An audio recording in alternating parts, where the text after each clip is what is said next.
Hey, friends, I am so excited to be back with you talking about that dirty little F word, failure, once again, and all the lessons that we can learn from it. And I am really excited to introduce you to my friend, Allie Dobbins. She's 19 years old, graduated high school in the Charlotte area last spring, and is now a college student. So, Allie, let's chat for a minute, my friend. Hi, Miss Amy. I am so excited that you have the time to spend some time with me. Now, Allie and I met in a high school project that I had called the 3D Project, Dreamers, Doers, Destiny. She was in our summer camp and she stood out to me. So I've known her almost 2 years now, and Mhm. she is a rock star for a 19-year-old. And we will just let her introduce herself in her second language that she's fluent in Japanese. So, okay, give us a little bit, Allie. はじめまして。私の名前はドビンズアリ. That is just me saying hello, nice to meet you. I'm Allie Dobbins. Like Miss Amy said, I am a graduate from South Mecklenburg High School, which is in the Charlotte area, and I'm currently attending Louisiana State University, majoring in accounting. Oh my goodness. Now, not only, I speak a little baby bit of French, and I speak it so slowly. Bonjour, ça va, hi, how are you? That's all I got. The fluency and the speed in which you spoke, I mean, that makes you, I mean, if you're not fluent, you can fool all of us.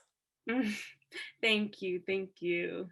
Well, let's talk a little bit about the fact that as a college student, a lot of people might not be willing to share a failure. And I know when I was your age at 19, I don't know that I would have had the confidence to do it, or maybe even if I would have realized my failure at that time. But you and I have stayed connected, and I've heard parts of this story, which I find so extraordinary. And I know that you can be helpful to so many other people. And learning this lesson at your age is going to propel you to even more success, I have no doubt.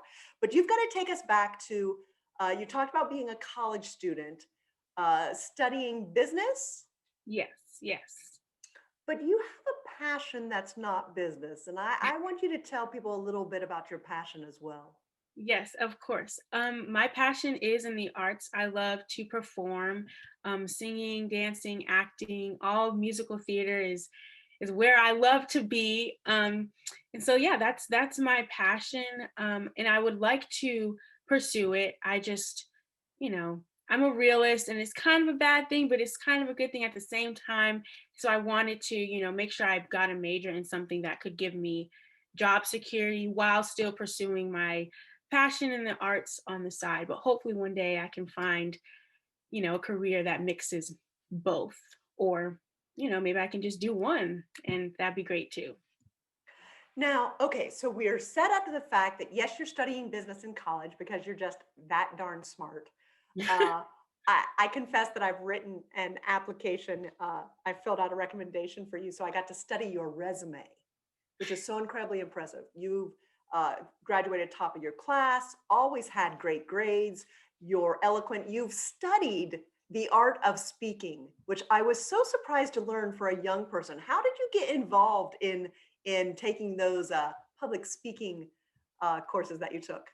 Well, I'm actually in an organization called Young Black Leadership Alliance, which is YBLA, that's the abbreviation.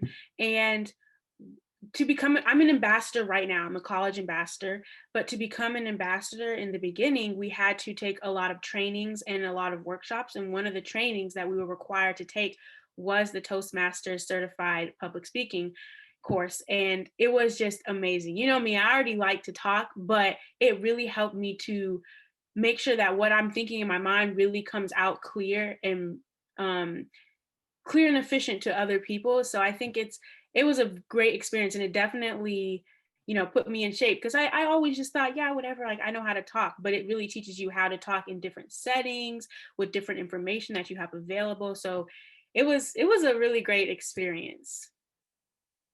And it just made me feel good to know that it didn't just happen by accident. So few things in life do happen by accident. It's through intentional choices that you've made. You're committed to leadership, you're committed to serving your community. So I want you to tell us about your dirty little F word. And I'm so excited that I know a lot of people are going to learn and benefit from it. Of course, of course. So here's the story of my dirty little F word. So like I said before, I'm a part of an organization called YBLA, Young Black Leadership Alliance. And another thing that they offered us was a chance to sit down and talk with an actor, a successful actor named Hill Harper. If you don't know him, the best way that I would say that you might know him is he's in a series, an American drama series called The Good Doctor, and he played Dr. Marcus. So that's if you don't know him.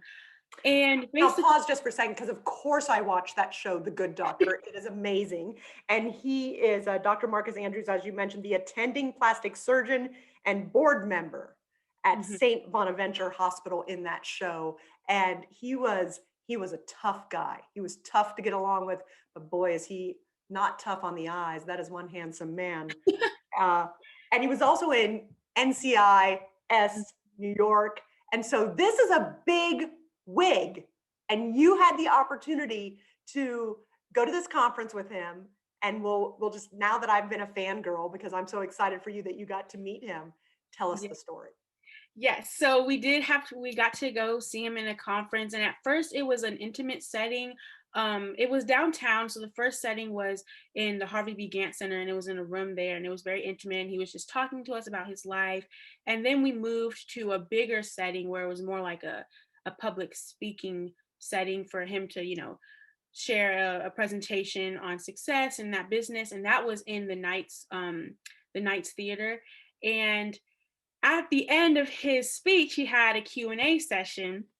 And of course, me, but my passion being, performing arts and all that, I was like, okay, I'm going to ask him a question about the industry because that's where I want to be when I grow up. So it was my turn to ask the question. I was like, well, how do you deal with rejection? Because I know that that's a big thing in that industry. And I'm a very sensitive girl. Miss Amy knows that I'm a very sensitive girl.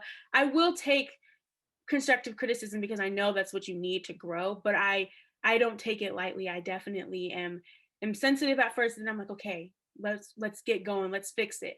So I just wanted to know, how does he deal with rejection when it's constant like that in that industry? And he said a lot, but the basis was, you have to be ready to always give it your all, to show them what you have, and that's all you can really count on, is to do your best and show them, what you can do. Now, Yes. hold on. Let's pause right there, my friend. So you talk, every young person is a little sensitive. We don't get our thick skin until we've been through some difficult things in our lives. And you've worked so hard, and that desire, I've seen it in you just over the last 2 years. And as I've studied your resume and all that you do, it's because you are committed to excellence. Mm. And so you want to hear that and you want to receive that, but you also are trying to give your best every minute of every day. And I so commend you for that. And so that's why those kind of things can be hard sometimes. But okay, let's pick up. He's there. You're asking the question. I'm so excited. His answer about how to handle it. Yes, he answers. He says you worry about what you can do, and you do the best that you can do. And there's always going to be people who are, criticizing you, and there'll be people who are criticizing you to see you grow, but then there's people who are criticizing you to see you fall, and they're just mean people. But he was basically saying you have to give it your all. So then at the end of that, he said, hey, give me something, show me something that you can do. You like to sing, you like music, so sing something for me. And that's what he said. And I was like, I literally froze. It was like stage fright, but I've never had stage fright until right then and there. And I was like, oh my gosh. And I was like, okay, well, what do you want me to sing? And he was like, just sing whatever you want. This isn't a big, we're in the Knights Theater, so this is a big audience, listening to him, and he's telling me to sing in the microphone. And I'm like, and I don't know what to sing. And he's like, all right, well, you just missed your shot. You don't know who could have been in this room. It could have been, a producer, it could have been anyone. And he was telling me that was your shot. You just missed your shot. You weren't ready. And I was like, oh my gosh. Out of all the times that I sing around the house, and I sing when people don't want me to sing, and the one time someone is telling me to sing and asking me to show my gifts and my talents, I get stuck up and I'm like, and I have nothing to show for myself. And I remember feeling so defeated, so down. My big sister came to pick me up from the event, and I just, at first, of course, you blow it off because you don't want to ruin the night or whatever.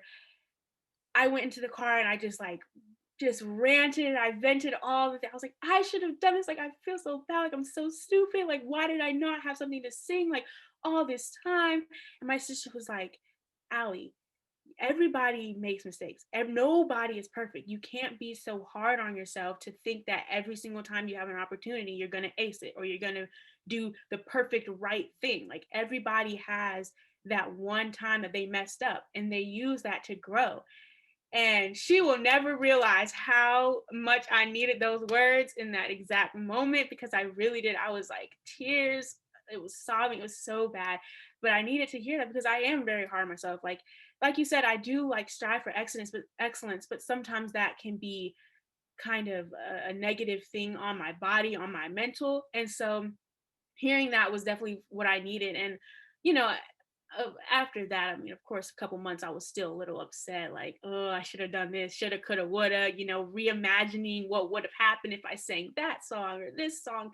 But I would say, like, after I had a talk with my sister, a talk with my parents, I really did realize that a talk with God too. I really did realize that it happened the exact way that God planned it to happen. It happened like that for that exact reason.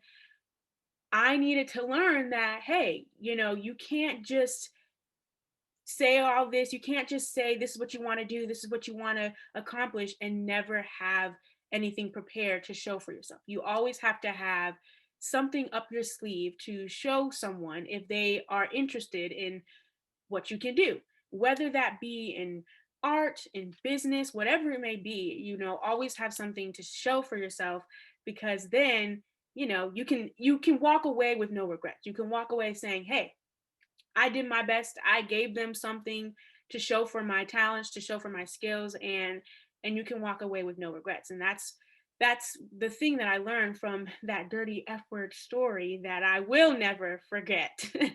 So I would title this chapter, how would you rather title this chapter on what it was that you learned about the dirty F word?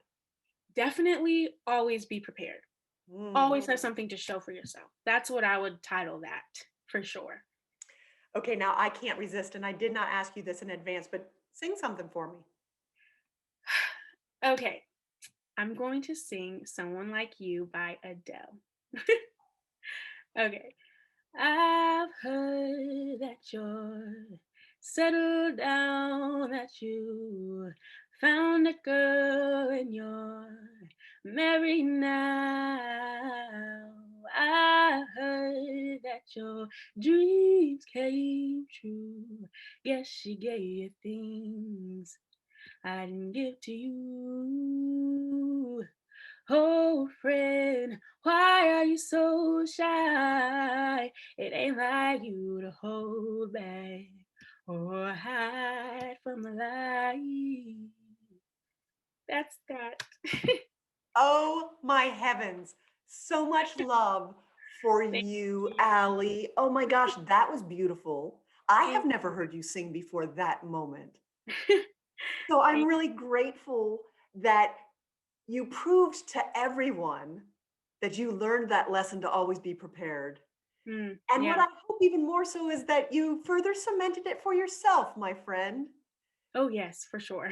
because you were created for greatness. And I am so excited to see the great things that you will do in life and the people that you will help and other people's dreams that you will help come true, because you're so amazing at the Thank young age of 19 years old. I'm going to wrap this up and just want any final thoughts that you want people to know around that, and their failures aren't often setbacks, but they can be set ups. You mentioned that that was such an important lesson to learn at such a young age. you. But what do you want people to know? I want them to know that the mentality I have now about that situation was not always the case.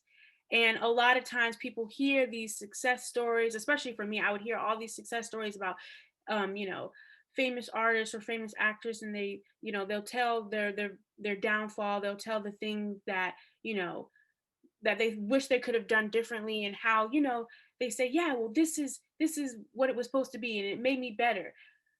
That's a mentality that you have to work on. Like I for the longest time, like I said, a few months after that situation happened, I was still like feeling down and regretful about it. It took, you know, growth, it took prayer, it took conversations in order to get to the state of, that was supposed to happen. And I'm glad, more than anything, I'm glad that it happened, So I want people to know that it's not an instant like, oh, you did something that you feel like was an F word, but all of a sudden now you're so grateful for it. It doesn't happen like that. It's a process, and it's okay to feel those first stages of regret and, oh, I wish I would have done that.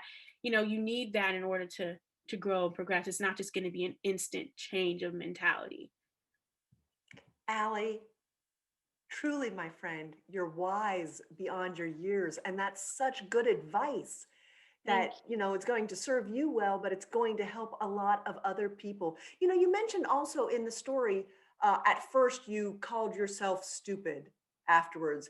And I often say that nobody else can speak as negatively about us as we speak about ourselves sometimes.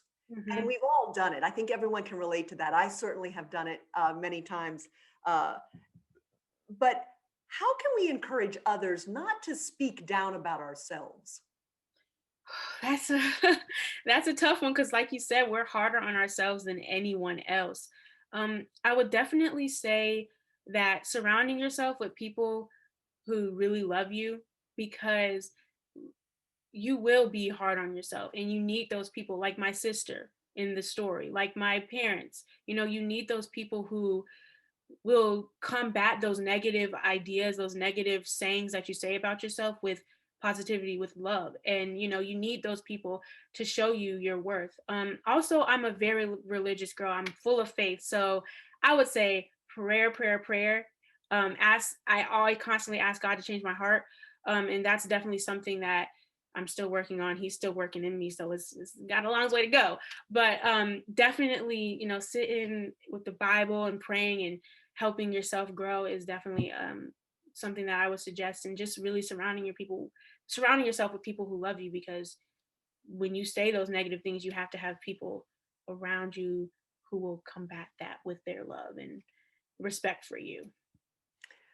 Miss Allie Dobbins, please know how much I love and respect you, my friend. I am so touched that you so beautifully shared that story with us and with me, and that you trusted me enough to share it. And please know how much I trust and believe in you. And I will be your number one cheerleader, probably outside of your parents, but and family. But please know I'm in your corner, rooting you on every step of the way. And if I can ever be of help, you know how to find me, my friend. Yes, yes, of course. Okay, well, that wraps up this little segment of the Dirty F Word. We've got so many more stories to tell and so many more lessons that we can learn from our failures. Have a great day.